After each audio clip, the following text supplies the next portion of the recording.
Hey everyone, so today I wanted to talk to you about the average millionaire. So one thing about the average millionaire that I thought you should know is that the average millionaire pays off their home in 10.2 years. What does that mean?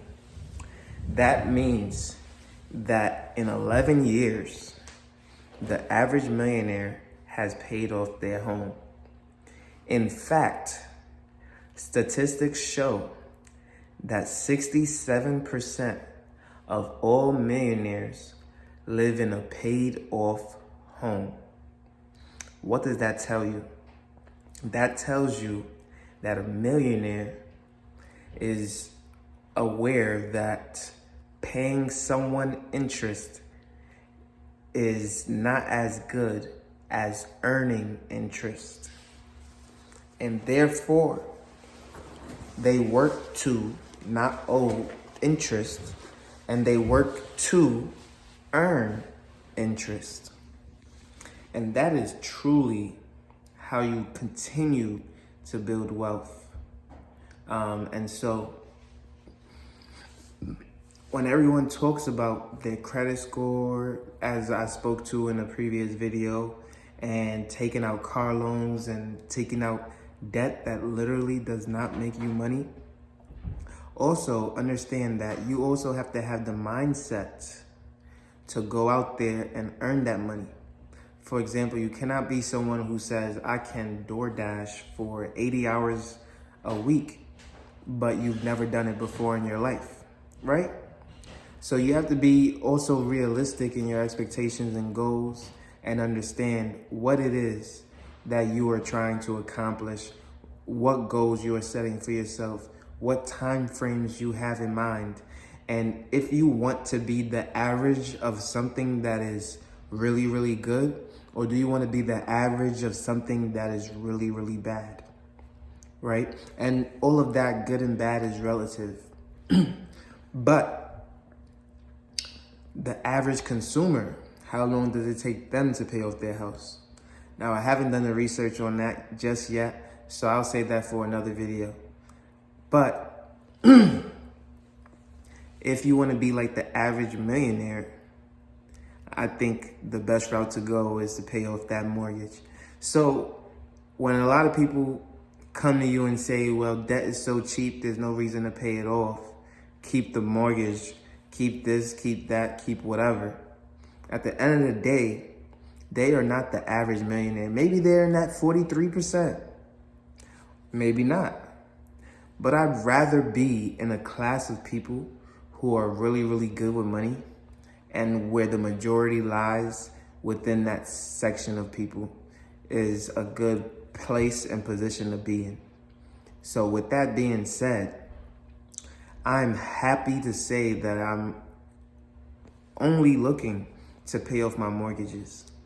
And I'm not super aggressive with it. I'm not putting as much down on my mortgages every single month as I possibly can and being broke and not having anything to eat because of it. No, I'm just literally putting a little extra here, a little extra there.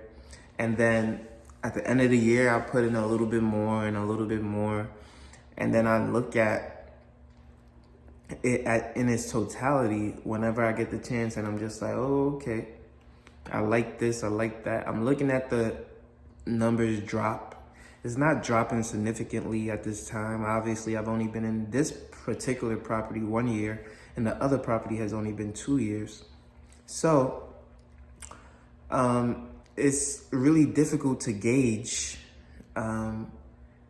literally paying off that whole thing in 1 or 2 shots. But I do know that if I really, really did work hard and I made the same money I made this year for the next 5 years, I could pay off one of my properties in just 3 years. So what does that mean? In probably 6, 7 years, I could probably pay off both if I was really, really aggressive and really, really working hard towards that. But with my investment strategy, investing in the stock market, saving as well, and probably purchasing more properties, I'm more on the mindset of just chipping away, chipping away, chipping away, which is going to free up me for a lot of other things.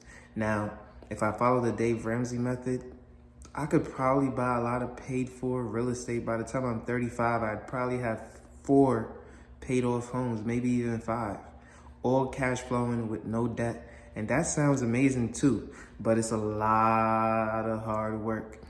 And I work hard already. I work so hard that literally I work 50 hours a week on top of managing 2 properties, on top of managing my investments myself, on top of managing my own finances, right? And I'm not the only one who does that. Plenty of people do that. But being able to take out that debt, especially when it was cheap, and utilizing that was great. But I don't glorify it at all. I say it will get paid off. And I put the most down that I could at the time. And now I'm looking to use a different strategy, which is the VA loan, like I've been saying. And it's a lot harder to find a deal, especially when you're not putting any money down outside of closing costs and probably some costs to drop that interest rate down as well.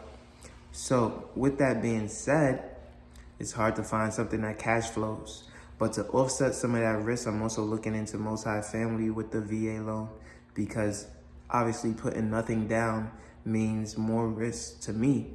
And so to offset that, having 2, 3, maybe even 4 tenants will definitely support me in that financial experience, because that would be a new experience for me, leaving single family for multifamily real estate. With that being said, the goal is always, no matter what I buy, whatever I purchase, is to pay it off, especially the multifamily that I intend to buy, because it would be at a higher interest rate than any of the other ones. And of course, you don't want to carry something over that's at 6-7%. I mean, it doesn't make much financial sense at all. So regardless of the interest rate, the goal is to pay it off. But just getting it now and being able to chip away at it while still earning money is super, super important to me as while I'm young.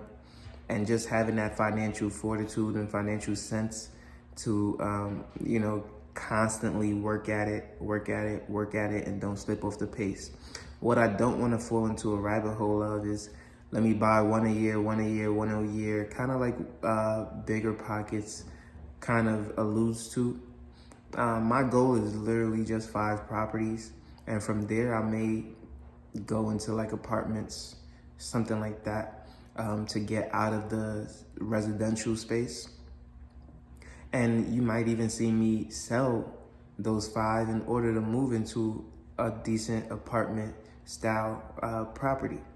So with that being said, like, the goal isn't to own 100 properties, maybe 1 apartment with 100 tenants, but that's not like an excitement for me. No, what's more exciting is just freedom, financial freedom, enjoying that in any way, shape, or form, and taking from all of those who are more successful than I am, and using the knowledge that they have instilled in me to make the right decisions. But then also utilizing history to my advantage to understand that if I want to be in a class that is successfully wealthy, a class that is literally worth 7 figures or more, that my strategy that I thought of, which is to just pay off the homes. I didn't have a real time frame for it, but I knew it wouldn't be 30 years. That strategy seems to be the best strategy, because 67% of all millionaires are doing it.